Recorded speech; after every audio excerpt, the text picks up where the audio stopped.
Exodus chapter 2, Moses' birth and adoption. Now a man from the family of Levi married a Levite woman. The woman became pregnant and gave birth to a son. When she saw that he was beautiful, she hid him for 3 months. But when she could no longer hide him, she got a papyrus basket for him and coated it with asphalt and pitch. She placed the child in it and set it among the reeds by the bank of the Nile. Then his sister stood at a distance in order to see what would happen to him. Pharaoh's daughter went down to bathe at the Nile while her servant girls walked along the river bank. Seeing the basket among the reeds, she sent her slave girl to get it. When she opened it, she saw the child, a little boy, crying. She felt sorry for him and said, "This is one of the Hebrew boys." Then his sister said to Pharaoh's daughter, "Should I go and call a woman from the Hebrews to nurse the boy for you?" "Go," Pharaoh's daughter told her. So the girl went and called the boy's mother. Then Pharaoh's daughter said to her, "Take this child and nurse him for me, and I will pay your wages." So the woman took the boy and nursed him. When the child grew older, she brought him to Pharaoh's daughter, and he became her son. She named him Moses, because, she said, "I drew him out of the water." Moses in Midian.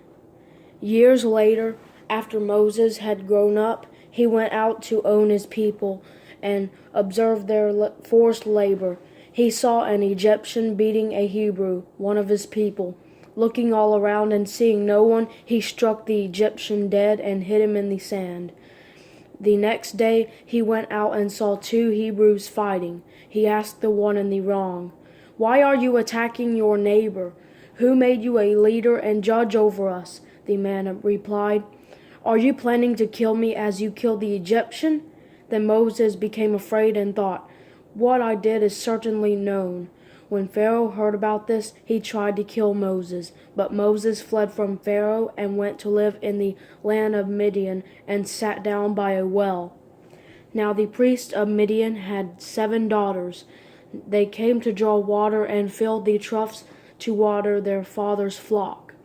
Then some shepherds arrived and drove them away. But Moses came to their rescue and watered their flock. When they returned to their father Reuel, he asked, "Why have you come back so quickly today?" They answered, "An Egyptian rescued us from the shepherds. He even drew water for us and watered the flock." "So where is he?" he asked his daughters. "Why then did you leave the man behind? Invite him to eat dinner." Moses agreed to stay with the man, and he gave his daughter Zipporah to Moses in marriage. She gave birth to a son whom he named Gershom, for he said, "I have been a foreigner in a foreign land." After a long time, the king of Egypt died. The Israelites groaned because of their difficult labor, and they cried out. And their cry for help ascended to God because of the difficult labor. So God heard their groaning, and he remembered his covenant with Abraham, Isaac, and Jacob. God saw the Israelites, and he took notice.